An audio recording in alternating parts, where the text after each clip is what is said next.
Ces applaudissements saluent la représentation du roi Artus de Chausson, donnée dans la mise en scène de Graham Vick et sous la direction de Philippe Jordan.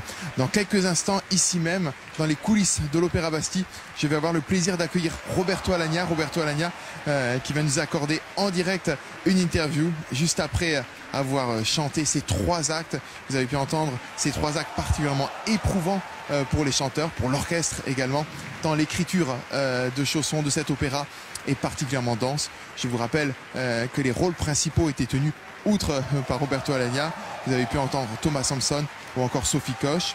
Le chœur de l'Opéra de Paris était préparé par José-Luis Basso et l'orchestre de l'Opéra de Paris placé sous la direction de son directeur musical Philippe Jordan, qui une fois de plus avec le choix de cet ouvrage nous rappelle que outre ses lectures des grands classiques de l'opéra, il aime défricher des sentiers inédits dans le répertoire lyrique. Et c'est notamment le cas, évidemment, de cet ouvrage de Chausson et d'autres. Il y aura d'autres découvertes dans les prochaines saisons de l'Opéra de Paris. Mais vous voyez ici l'ambiance bat son plein. Je vous retrouve dans quelques instants avec Roberto Alagna.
Roberto Alagna va venir nous rejoindre dans quelques instants ici, dans les coulisses de l'Opéra Bastille, après cette représentation du roi Artus. Roi Artus, je vous le rappelle, présenté pour la première fois ici à l'Opéra de Paris. Une grande première, une première pour vous, Roberto Alagna. Merci. Bravo après ces 3 actes du roi Artus. Oui. Alors, que ressent-on après avoir interprété cet ouvrage? On est content de terminer parce que c'est vraiment un opéra très long. Très dense et qui use énormément parce qu'il faut tout le temps être concentré.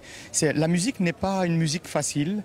La mélodie est très spéciale. Il y a beaucoup d'altérations. Toutes les 3 notes, quasiment, il y a toujours une altération. Donc il faut toujours rester concentré. Le rythme n'est pas évident non plus. Le texte. Voilà, donc, la tessiture aussi? La tessiture est très étrange pour le ténor. Très étrange. Elle commence avec une tessiture plutôt aiguë et légère, mais avec un orchestre très dense. Et puis très vite, ça devient très dramatique. Ensuite, ça devient héroïque. Et pour redevenir dramatique, et ça finit comme Werther. Voilà, donc c'est assez curieux. Avant de le chanter, vous aviez entendu parler de cet opéra ou c'est une découverte? Oui, bien sûr, je connaissais l'enregistrement d'Armin Jordan, bien sûr, j'avais écouté, mais j'avais écouté difficilement, je vous dis la vérité. J'écoutais ce disque et j'avais toujours du mal à l'écouter entièrement. Pourquoi? Je sais pas, parce que la musique n'est pas une musique qui vous captive tout de suite. C'est une musique assez savante, c'est une musique qui est assez construite, et je crois que Chausson, c'est ça son talent, c'est qu'il a voulu faire quelque chose de très particulier. Il a voulu faire une continuité de la musique française. Après les Massenet, les Lalo, après les Berlioz et tous ces gens-là, il a voulu continuer une tradition française, mais avec une sorte d'évolution, un peu comme a fait Wagner chez lui en Allemagne. Il a voulu faire la même chose en France. Et vous voyez d'autres ouvrages similaires, un peu dans l'écriture? Oui, je dois dire que moi j'ai chanté par exemple Pénélope de Fauré, et on était déjà dans cette ambiance-là. J'ai fait aussi du côté italien Francesca da Rimini, et on était aussi là avec des couleurs expressionnistes ou impressionnistes. J'ai fait aussi Cyrano, on en retrouve ici du Cyrano. Même Le Dernier jour d'un condamné de mon frère, on le retrouve ici. Donc c'est curieux, il y a vraiment quelque chose de français là-dedans. Et même, je dois dire, dans Fiesque de Lalo, je retrouve beaucoup de Lalo, du Roi 10 et tout ça. Donc c'est une œuvre vraiment typiquement française, quoi qu'on en dise. Même si pas si allemande que cela. Pas si allemande que ça, et même peut-être, je crois que si on prête vraiment un œil et qu'on étudie bien attentivement la partition, on s'aperçoit que c'est vraiment français. Est-ce que pour vous, en tant que chanteur, vous avez cette mission de défendre un répertoire méconnu et de ne pas uniquement vous limiter aux grands tubes du répertoire? Oui, je fais pas ça pour défendre quelque chose, je le fais parce que c'est ma passion, j'aime découvrir des œuvres, je l'ai fait depuis le début de ma carrière, j'aime aussi rendre justice à des œuvres qui ont été un peu oubliées ou mal aimées.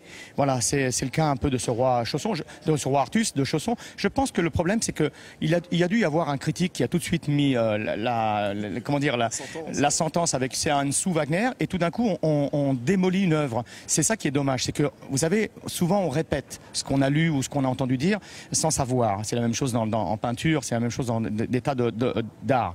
C'est un peu comme le Turandot de Puccini, parce que Toscanini a posé la baguette à la fin en disant que ici est mort Puccini. On a pris Alfano pour une sorte de sous-compositeur, alors qu'Alfano est un grand compositeur. Et voilà, donc c'est toujours un peu ça, c'est un peu le tort qu'on fait à certains compositeurs. C'est pour ça qu'il faut vraiment aller à l'essence qui est la partition même. Vous avez d'autres envies de découverte dans les prochains mois, les prochaines saisons? Oui, moi, vous savez, j'ai beaucoup de partitions en attente, hein, mais vous savez, le temps passe et c'est difficile de rendre justice. Vous savez, aujourd'hui, les théâtres sont un peu frileux quand on propose des œuvres méconnues. Moi, il y a une œuvre que je trimballe avec moi depuis des années, c'est le Néron de Rubinstein, d'Anton Rubinstein, qui est une œuvre qui n'a jamais été créée et qui est formidable. C'est un vrai péplum avec des tas d'artistes et c'est composé en français. Vous voyez, donc ça serait formidable de le faire ici un jour, mais je pense que c'est un peu trop tard. Mais en tout cas, le message est passé. Merci Roberto Alenia. Je vous laisse aller vous démaquiller parce qu'on voit évidemment tout ce maquillage très important. Merci Roberto d'avoir été avec nous. Quant à moi, je vous donne rendez-vous.